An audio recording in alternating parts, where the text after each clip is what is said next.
Emerging from the chaos of the previous 50 years and the crisis of the 3rd century, Rome was in desperate need of a stable recovery period.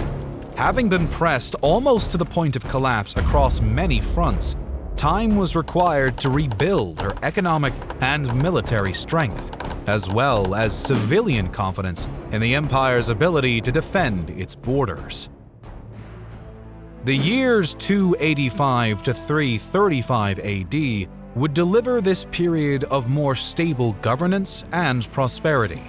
That's not to say a lack of military action on Rome's borders or succession battles within, but nothing to the same degree as the 50 years prior.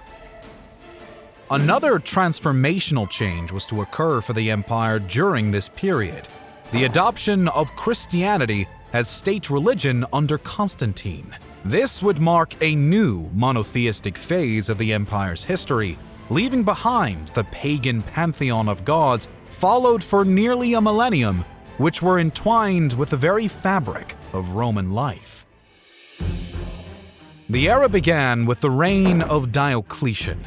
He became emperor in 284 AD, putting down his unpopular predecessor Carinus after a short rule. Diocletian was another military man, as many of his predecessors, and also far from a noble birth. He had known the toil and hard life of a soldier, working his way up the ranks through merit and the respect of his men. Almost immediately after becoming emperor, he made off to face numerous Germanic tribal threats, particularly the Alemanni and Carpi, as they continued to probe and push into Roman territory. After some success against these groups, he then made to face the Sarmatians in the Balkans, an equestrian people who had been pushing northwest from their home territory in Persia. This quick pivot between completely different styles of warfare shows Rome's accumulated experience in this period. Centuries of facing barbarian and Eastern threats had fed into military techniques and capabilities, so much so that the same legions could move from defeating an almost completely infantry-based Germanic tribal force to a cavalry-dominated Persian opposition, armed with lance and long slashing sword, able to move at great pace across the battlefield. Only 2 years into Diocletian's reign, and a very interesting development occurs, revealing something of the man's character. He chose to appoint a co-emperor, Maximian, who would govern the Western Empire while Diocletian ruled the East. While co-rulers weren't unheard of, to do it this early in his reign in a non-familial arrangement unlike those before him, and also off the back of his own strong position, both within the army and society more broadly, was a revealing move. It showed a degree of strategic thinking and ability to foresee problems that so many of his predecessors seemed to lack, not just of the last 50 years, but dotted throughout the history of Rome. With Diocletian proceeding with campaigns in the east and Maximian sent to do battle on European frontiers, they were hit with another secession attempt, this time Rome's British and northern French possessions, not dissimilar to Postumus in the Gallic Empire over 30 years before. Whether this spurred Diocletian's next decision is unclear. However, in 293 AD, he pioneered a novel system of rule now known as the Tetrarchy. In this system, he would remain emperor with his co-emperor Maximian, but beneath them there would be another 2 rulers, or Caesars, Constantius and Galerius. The idea being that this decision would enable each to deal with issues of governance and the threats of their region more effectively. As well as the degree of independence this rule of 4 gave, it also provided a clear succession line from the co-emperors, now styled as brothers, to the 2 young Caesars below them, presented as sons. Alongside extensive administrative reforms carried out with a focused and bureaucratic approach, another notable aspect of Diocletian's rule was his persecution of Christians. The minority religion had suffered on and off under different emperors for over 250 years at this point. The cruelty of rulers such as Nero towards them is well known. However, Diocletian also carried out heavy repression. From around 303 AD, churches and scriptures burned, with many priests arrested and some put to death in terrible ways. The measures were largely ineffective at stamping out the faith, though, only serving to prevent Christians having roles in state administration for a period. In 305 AD, after a reign of over 20 years, Diocletian and his co-emperor Maximian resigned. In what was supposed to be a tidy handover of power from the figure who prided himself on being a stabilizing force for Rome, previous Caesars Galerius and Constantius Chlorus would have become the new Augusti. However, the Tetrarchy wasn't to survive long. Chlorus soon died, with his son Constantine proclaimed emperor by his father's troops. This would thrust Rome into another period of successionary strife, with many claimants to the title of emperor between 309 and 313 AD. However, most of these threats were eliminated, with a key turning point in the consolidation of Constantine's power being the Battle of Milvian Bridge in 312 AD. Here, on the banks of the river Tiber, Constantine faced Maxentius's forces. They clashed on an open field, and Maxentius's losses were comprehensive, with himself likely flung from his horse and drowning in the river.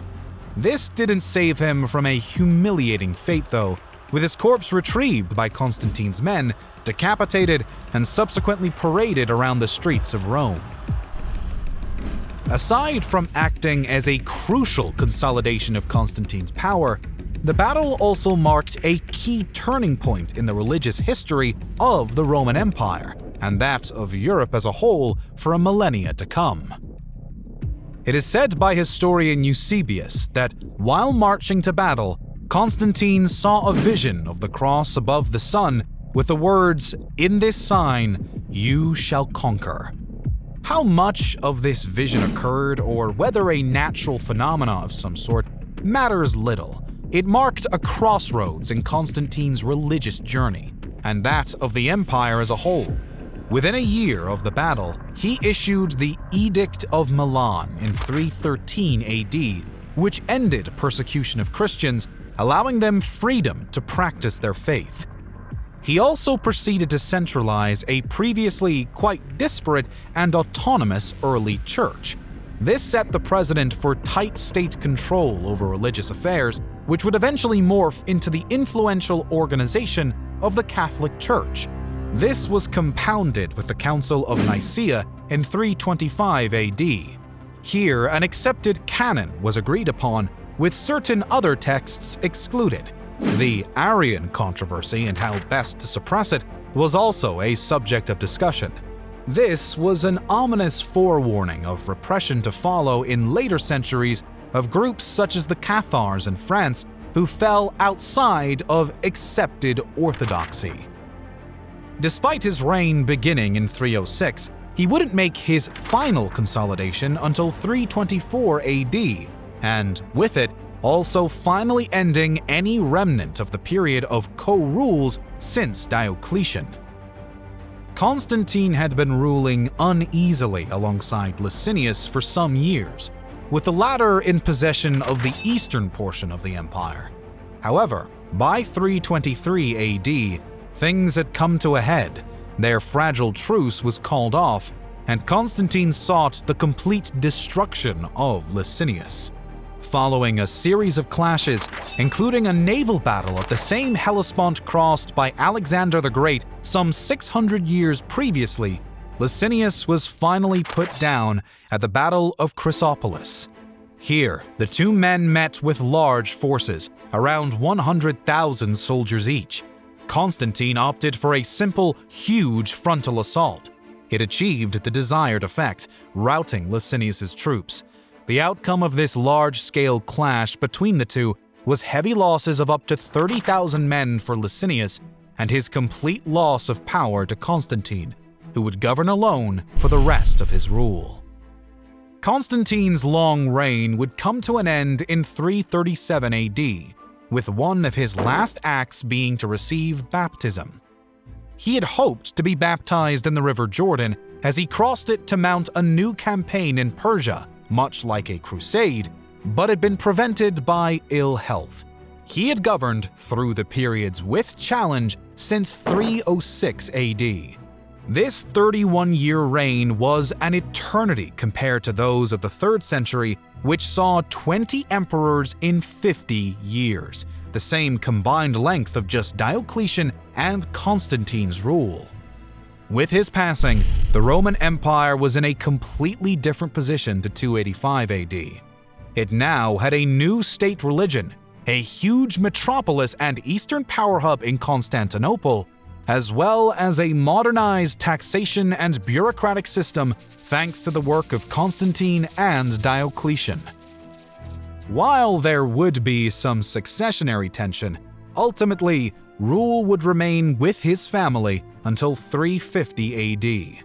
Emperor Constantine had set the direction of the empire for the remainder of its history, and also the coming direction of the European states to follow it.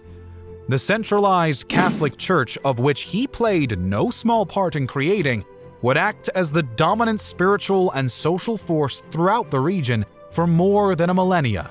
His reforms also provided a great challenge to the religion of Christianity itself, demanding it reduce its base of texts and morph with central authority, in a way quite opposed to Scripture.